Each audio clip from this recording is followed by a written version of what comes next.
참 예수님, 오늘 이 독서에는 이렇게 얘기합니다. 시간을 잘 쓰십시오.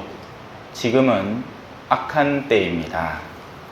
그래서 이 악한 때라는 것을 한번 살펴보겠습니다. 우리는 악한 때라고 하면 부정적인 요소가 가득한 시기를 자연스럽게 떠올립니다. 뭔가 전쟁이라도 터져야 될 것 같고 세상이 불안한 요소들로 가득 차야 할 것 같습니다. 딱 지금이 또 그 시기죠, 그죠? 코로나도 왔었고 또 무슨 원숭이 두창, 또 뭐 무슨 바이러스가 줄줄이 대기 타고 있고, 저 중동 지역에 전쟁이 나면 이제 유가가 박살나겠죠.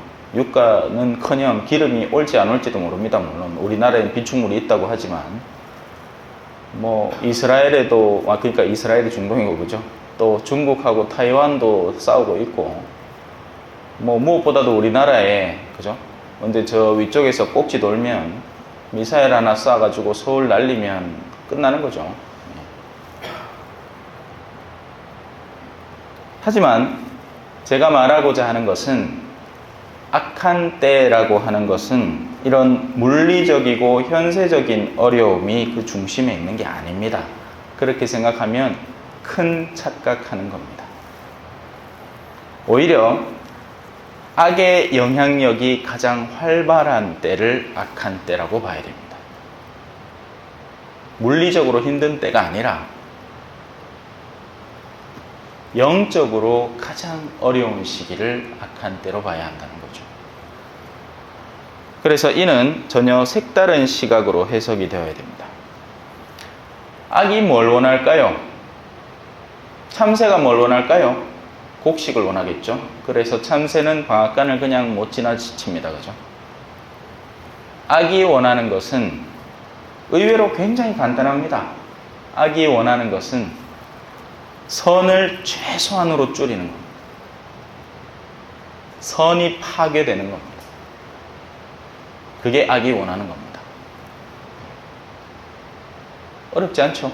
악이 원하는 건 당연히 자기의 영향력을 넓히는 건데, 악이 활성화되려면 선이 파괴되어야 됩니다. 그래서 가능하다면 모든 종류의 선을 파괴하는 것이 목적입니다. 따라서 당연히 하느님이라는 분에게서 인간을 가장 멀어지게 하는데 동조하는 것이면 모든 악이 하고 있는 행동이 되는 겁니다.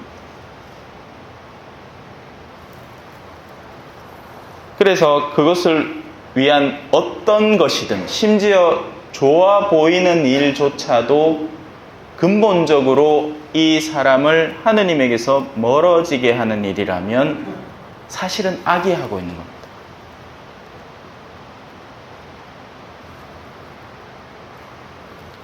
성지순례 110한 곳을 갔다 왔다 하지만 그것을 통해서 나의 교만을 드러내려는 목적이 있다면, 그걸 못 갔다 온 사람을 무시하려는 의도가 들어있다면, 그건 성지순례를 통해서 하느님께 다가가는 행동이 아니라 악을 향해서 나아가는 겁니다. 레지오를 하는데 정작 성모님께서 원하시는 것에는 일절 관심도 없고, 자기들끼리의 인간적 친교와 또 2차 주회를 목적으로 한다면, 그렇게 해서 술에 대한 영향력이 자꾸 늘어나고 악습이 자꾸만 불어난다면, 새로 들어온 신입단원이 술을 모르던 젊은 총각이 공연히 그 레지오에 들어갔다가 술을 배워가지고 마누라하고 싸우고 뭐 이혼한다 해서 난리가 나고 있다면, 그 레지오는 악의 중심점에 있는 단체가 되는 겁니다. 선을 향한 단체가 아니라요. 우리가 성당 일을 한다고 하지만 성당 일을 하면서 정말 하느님께서 원하시는 본당의 바람직한 모습이 무엇인지를 같이 고민해 보지 않는다면, 자기들끼리의 공동체로만 뚝 떨어져 버린다면 선에 봉사하는 게 아닌 거죠. 교회 안에는 숙명이라는 것이 있고, 그러기 위해서 교도권이 있는 거니까요.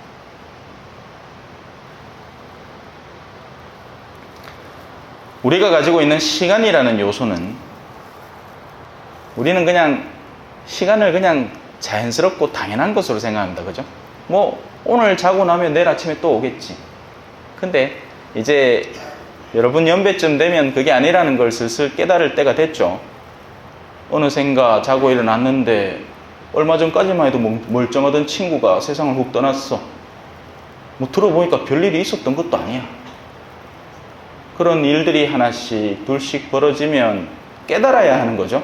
아, 시간이라는 것은 나에게 허락된 기회였구나.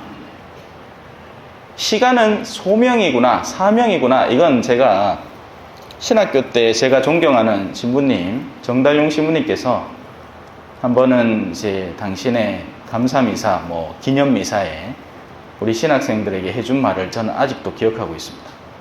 시간은 소명이라고, 사명이라고, 그 안에 해결해야 하는 목적이 있는 나에게 주어지는 진료라고, 하느님께서 나에게 특별히 허락하시는 것. 살려고 해도 살 수도 없죠. 그죠? 모자란다고 투덜대봐야 더 늘려주지도 않습니다. 예. 늦게 가고 싶다고 해서 일찍 가고 싶다고 해서 일찍 데려가 주시는 것도 아니죠. 예. 왜냐하면 그 안에는 다 이유라는 것이 있기 때문입니다. 그리고 그 이유는 우리가 만드는 게 아니라 하느님께서 목적하시는 바가 있는 겁니다. 시간은 선을 이루어내기 위한 훌륭한 기회로 우리에게 선물되는 겁니다. 시간은 내가 생산해내는 게 아니라 시간은 나에게 선물되는 겁니다. 지금 이 미사에 참여하는 시간을 내가 어떻게 보낼 것인가? 또 신부님 강론 길게 한다. 아침 새벽 미사는 좀 빨리 끝내주지. 이 바쁜데 지금 가갖고 막 논일도 해야 되고 밭일도 해야 되고 막 할 일도 막 오늘 쌔필 있는데 저렇게 미사를 길게 하면 뭐야? 라고 할지, 아니면 하느님 일주일 중에 한 번의 이 당신과 만나는 기회 저에게 선물해 주셔서 너무 고맙습니다 라고 할지, 사람마다 다른 거죠. 그래서 우리에게 허락된 시간 속에 과연 우리가 무엇에 열중하고 있는가 하는 것은 굉장히 중요한 요소가 됩니다. 모든 시간은 선을 위한 수단이 될 수 있거든요. 그 말은 반대도 마찬가지죠. 모든 시간은 악을 위한 수단이 될 수도 있습니다. 우리는 오늘 이 독서에 나옵니다. 하느님을 찬미하고 이웃을 사랑하는 데에 그 시간을 쓸 수 있습니다. 이 독서는 이렇게 얘기합니다. 성령으로 충만해지십시오. 시편과 찬미가와 연가로 서로 화답하고 마음으로 주님께 노래하며 그분을 찬양하십시오. 어리석은 자들은 바로 후자에 치중을 합니다. 후자라는 것은 반대로 악을 위한 수단들, 이웃을 서로 폄하하고 하느님을 무시하고 이웃을 서로 이간질하는 그런 데에 시간을 쓰는 사람들, 모이면 거기 없는 사람 하나 끌고 와서 안주거리로 삼아가지고 두런두런 이야기를 하면서 마치 그 사람은 최악의 사람이고 거기 모여서 그런 이야기들을 하고 있는 자신들은 아주 뛰어난 식별력을 가지고 그런 일을 한다는 듯이 이야기하고 있는 사람들, 시간을 악으로 채워가는 거죠. 자기에게 허락된 시간을 내가 하느님께 한 걸음이라도 다가서는 시간으로 채워야 했습니다. 그래서 이 어리석은 자들은 이 후자의 시간, 시간을 파괴하고 선을 파괴하는 데 시간을 쓰는 자들에 해당됩니다. 그들은 주님의 뜻이 무엇인지도 모를 뿐더러 알고 싶지도 않고 아예 주님이라는 존재 자체를 인정하려고 들지 않습니다. 하지만 껍데기로는 그 누구보다도 신앙적이고 종교적으로 보일 수 있어요. 그게 현대교회가 만들어 놓은 거거든요. 현대교회는 자칫 잘못하면 신앙이 하나도 없는 사람을 굉장히 신앙적인 존재로 탈바꿈해 놓을 수 있습니다. 봉헌에 15기도 해봤나? 하루에 묵주기도 몇 단 바치노? 이런 개수를 세아리는 신앙으로 신앙을 바꿔버리는 거죠. 신앙의 본질적인 열성, 하고자 하는 마음은 온데간데 없고 뭘 얼마나 해봤노? 경력적인 신앙, 스펙적인 신앙으로 바꿔버린 겁니다. 그러면 그런 거 한 사람은 거룩한 사람 되는 거고, 성지순례 110왕국 갔다 오면 거룩한 사람 자동으로 되는 거예요. 안 간 사람은 못한 사람 되는 겁니다. 과연 그럴까요?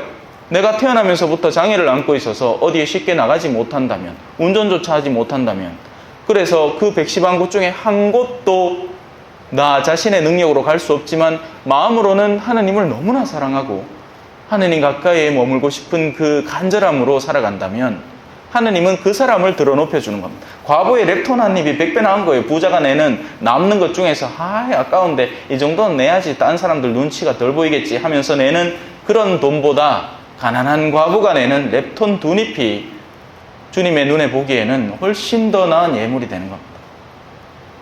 하지만 우린 그런 걸 바치고 싶지 않죠. 예. 아까우니까요. 그건 내 거니까. 내 시간이고 내 능력이고 내 재산이고 내가 번 건데 어디다가 안 미낸단 말입니까? 가난한 이를 도울 기회가 있어요. 아이고 그건 뭐 다른 사람들 알아서 하겠지.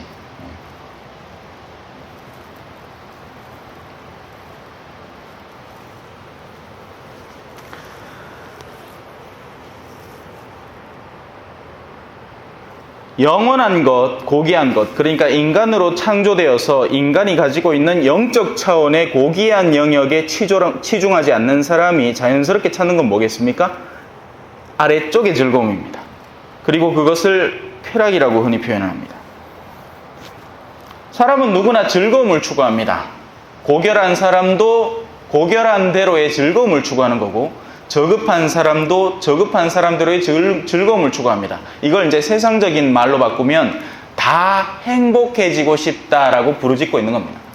그리고는 자기의 행복의 요소를 찾아가는 거죠. 젊은이들이 마약을 왜 하겠습니까? 마약을 하면 행복하니까요.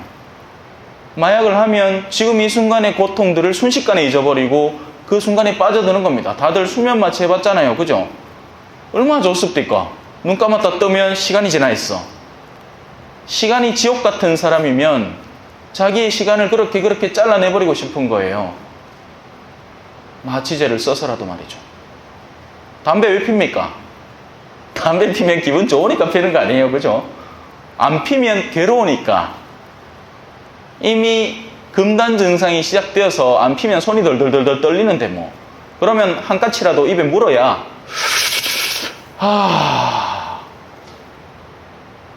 제 친구 하나 그랬거든요. 고등학교 때부터 골초가 돼가지고 벌써 안 피면 손이 떨리는 겁니다. 근데 그 친구가 한 대 피고 나면 정상화가 되는 거죠. 뭐 이런 또라이가 있나 싶었어요. 나는 안 펴도 정상인데 칸은 자기를 버릴 만큼 버린 겁니다.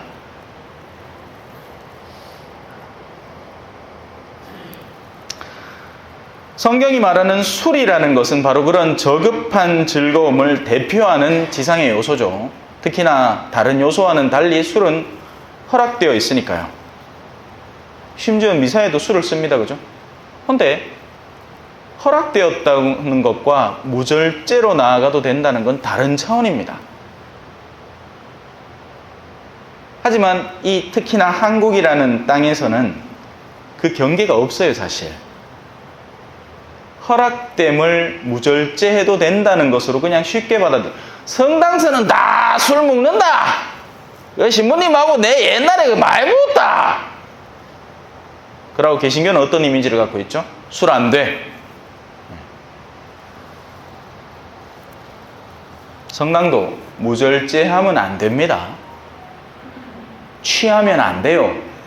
흥청거리는 술잔치와 술에 만취하는 것을 성경 저자는 정면으로 비판하고 있습니다. 이런 사람은 하늘나라를 상속받지 못합니다. 술을 먹고 기억이 끊긴 경험이 있는 사람은 만취하는 거고요. 술을 먹고 정상 상태의 자신의 운용을 못하는 사람은 술에 취해가는 만취 상태에 있는 겁니다. 그런 사람은 운전대를 잡으면 당연히 안 되는 거고요. 지금은 그나마 음주운전에 관해서만큼은 우리나라가 경각심을 가지고 있죠. 근데 아직 초전은 멀었습니다. 근데 근처를 이렇게 둘러보니까 뭐 점심때 뭐 술 말아 먹는 건 일도 아니고요. 그죠? 그 하에가 그러고는 또 운전대를 더 잡습니다. 연세도 적지 않으십니다.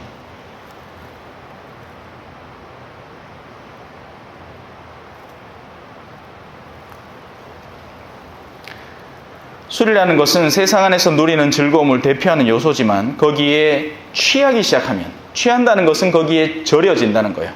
장아찌 담는 거하고 비슷한 거죠. 장아찌를 간장에 살짝 담갔다 꺼내면 아무것도 없지만 그거다가 한 3년 담아놨다 봅시다. 그러면 마늘이 새카맣잖아. 간장에 째려져가. 그거 똑같습니다. 악습이라는 것도 살짝 담그는 건 아무 문제가 없지만 거기에 푹 절여 놓으면 새카매집니다. 그렇게 되면 어떻게 되느냐, 사람이 이제 고결한 즐거움을 줘도 그게 즐거움인지 모르는 겁니다. 아니요, 오히려 싫습니다. 아따 빨리 미사나 빨리 끝내줘서 내 지금 바빠 죽겠구만. 그 자꾸 강론을 길게 한다. 그 성질 빨리 줘서 빨리 먹고 가. 그럼 이건 뭐 고결함도 없고 절제됨도 없고 인내도 없고 거룩한 것에 대한 요소를 받아들일 내면이 완전히 파괴되어 있는 겁니다. 순간적인 쾌락에는 눈 떠 있고 돈 많이 벌게 해주는 기회 있다 하면 거기는 쫓아갑니다. 뭐 어디 유명 가수가 와서 콘서트를 한다 그러면 거긴 달려갑니다. 그런데 주님의 생명의 빵을 주겠다. 그래서 뭐 봐요. 아무것도 없더만. 아이고 그 빵 쪼가리 그거 하나 몰라. 아이고 막 대니다. 이렇게 얘기를 하는 거죠.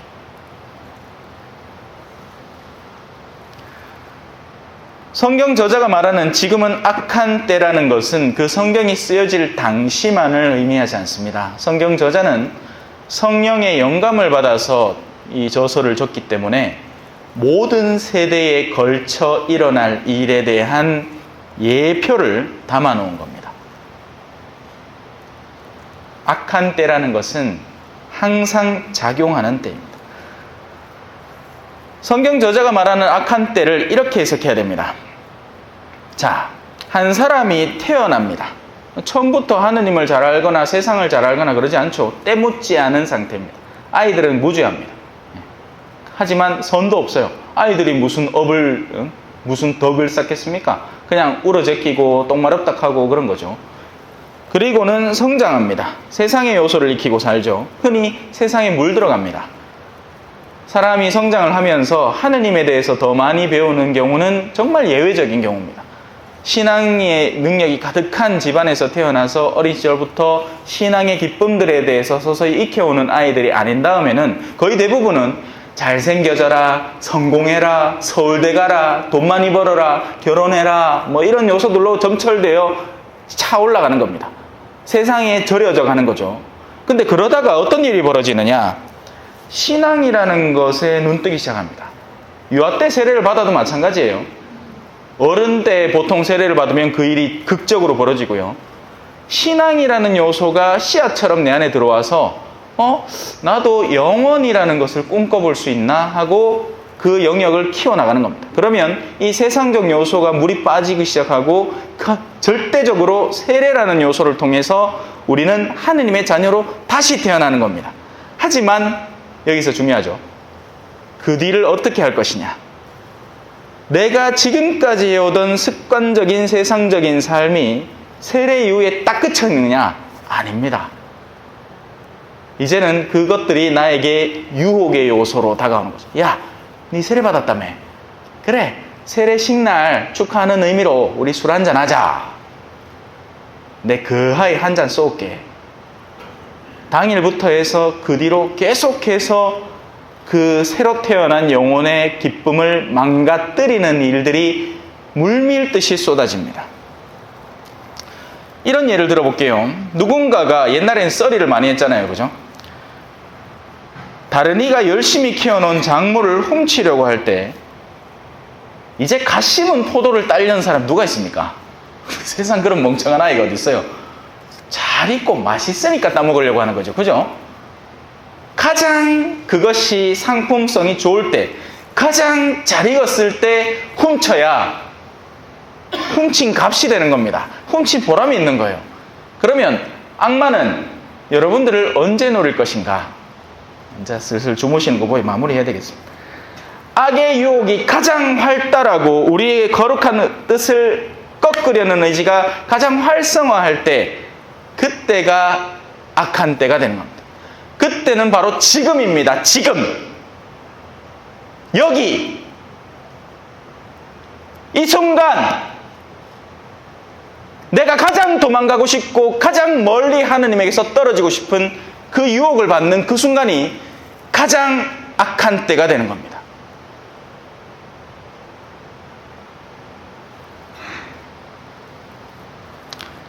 시간을 잘 쓰십시오.